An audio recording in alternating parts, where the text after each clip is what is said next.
You know how you wait and wait and the anticipation grows and grows, and then when it finally happens, it's just like, That's what this is like. Hello guys, and welcome to the very first episode of Cine Club. This is my show. This is my show. And what we do here is we watch the movies that have recently come out in theaters, and we talk about them and then rate them. This is the very first, so don't blame me if I don't get this right. I will, eventually, I promise.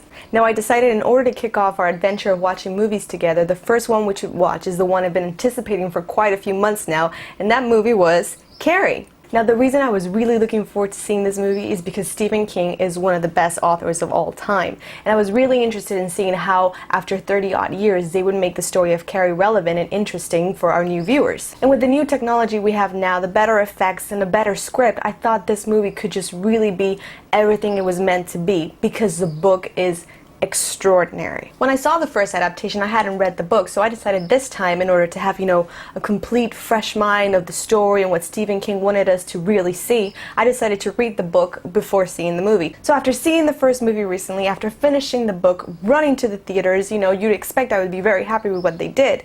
But instead, I just came out feeling a little bit like, haven't I seen this before? Carrie was directed by Kimberly Peirce and is an adaptation of the 1976 Carrie directed by Brian De Palma. I feel like I can speak a little bit more freely about this movie since it's been out for so long. I think the story is quite well known by everybody. Everybody knows what happened at prom night. I'm not sure if everybody knows the ending, but I will keep it up until there. The story of Carrie is a 16-year-old girl who is isolated from a social life and is constantly bullied at school. On top of that, Carrie has to deal with her mother, who is a religious fanatic and an abusive mother who locks her in a closet and tells her that all the ways of the world are godless and awful and dirty.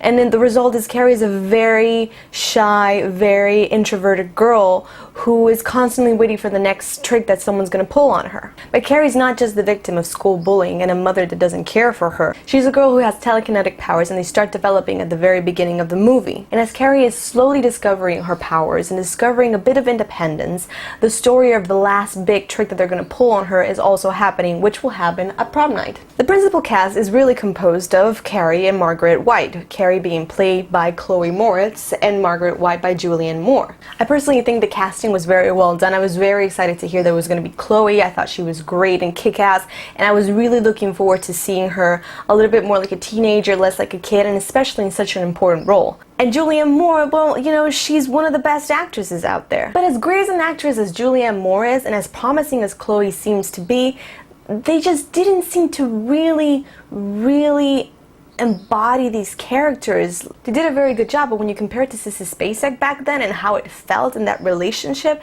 it didn't feel that intense as before. But when it comes down to it, I don't think it was a problem with acting skills. I think they're both very talented. I think it came more to directing. It kind of felt like someone was just telling them, oh yeah, just watch the first movie and you'll get it. That's all you need to do. Read the book. There's no need to read the book. Just watch them and try to imitate them as best as you can. But again, I'm not sure it's a problem with acting skills. I think it was directing, which brings me down to the point. Kimberly Peirce. She's very famous for movies like Boys Don't Cry, and I don't feel like her directing was particularly great in this movie or made a big impact in it at all. The whole point of this movie is that if you're going to do it, you're going to do it great. You're going to do it for a crowd that maybe doesn't know Carrie very well, and you're going to have to make it relevant to this time and make it very relatable to people. And it's a very relatable story. Everybody has felt like a victim. Everybody has felt like they've been picked on before.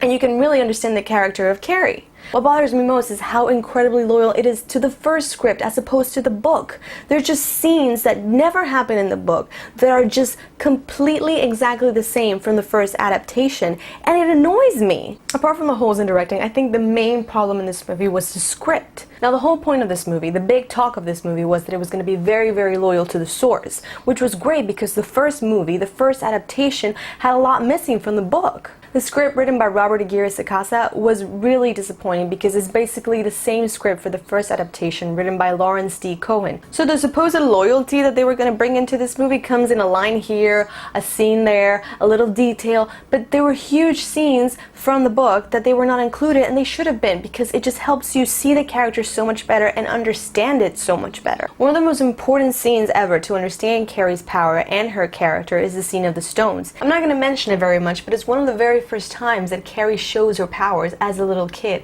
It's a memory she has repressed, but it comes up in the book, and it's one of the reasons why Margaret treats her the way she does. It's because she is terrified of Carrie. She knows what Carrie can do, and she sees Carrie as her sin incarnate. She is the devil because of the mistakes Margaret has made. Speaking of Margaret, one of the things I really dislike about both movies is how they portray her character. Both movies show her as this woman who's very religious fanatic, who doesn't really treat Carrie the best way, but even so, in the book, Margaret White is batshit crazy, way crazier than she's ever shown in any of the movies. You really feel scared of this character in so many ways, because even though you can understand what she goes through, oh, there's something really evil there, not in Carrie, but in Margaret White. And if you can't portray Margaret White right, you can't portray the relationship between Margaret and Carrie correctly. The way it's portrayed in this movie, it's like they have a flawed, sick relationship, but they still love each other in the end. And it's not the way it is. Carrie truly hates her mother more than she loves her, and we all know Margaret White really hates her daughter more than she loves her as well. The other thing I don't like is the relationship with the gym teacher, Miss Dejar. Even though she's a very relevant character in the book as well, she's not even remotely as principal as they show her in this movie and in the first adaptation. This whole scene that they have where she wipes Carrie's tears and tells her how pretty she is and how she should go to prom never happens in the book. In fact, even when it comes to the prom scene where all the kids are laughing, Miss Desjardins is laughing with them as well, and then pretends to care for Carrie and come to clean her, which is why Carrie shoves her aside. But if you're gonna create this fake I got your back relationship, it kind of confuses the whole situation Carrie has at school. It makes it look like, you know, she's got actually people on her team, which really she never did. Also, the scene in the end, not the actual prom scene, but the very last scene, they always change it. I don't like it. I'm not going to tell you what it is. But the one thing that's really important in the book is the conversation she has with Sue right at the very end. Now, they decided to add it into this movie, but it was so terribly done, and it was so lame that they just shouldn't have. They added it to a scene that they've created in both movies, which is not a real scene in the book, and it was completely detached. You didn't feel it at all. You didn't feel Carrie's emotions. You didn't understand why she needed to have the conversation with one of the kids that bullied her throughout her life. And it's such an important scene. It's the scene of closure for Carrie and for Sue, and they ruined it. They really ruined it. They shouldn't have done it at all if they were just going to do it like that. Now we've come to the part where I tell you about my likes and dislikes of the movie. Normally there are 3 of each, but in this movie I only found 2 things that I really liked.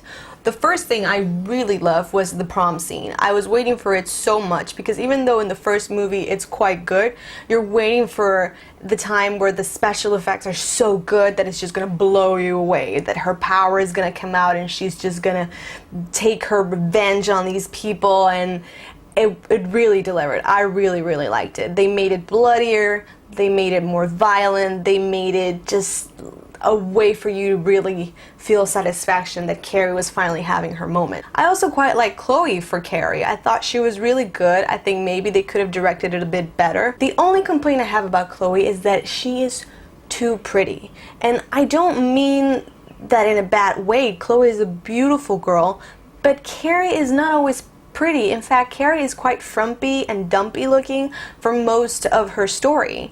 And it's that frumpiness that makes prom night so important, because it's when she finally looks beautiful, it's when she's finally accepted. But Chloe looks beautiful throughout the entire movie. She's just so pretty all the time that you could never understand why she was bullied. There were 3 things I really, really disliked. The one thing was that they kind of made Carrie have superpowers that have nothing to do with her actual power. Carrie can move things with her mind, and sometimes people feel her inside their mind. She can't control them, but they feel her presence, they feel her power, and that in itself is very intense. But when you add, you know, melting things with your mind, heating things up with your mind and floating. Oh my god, flying.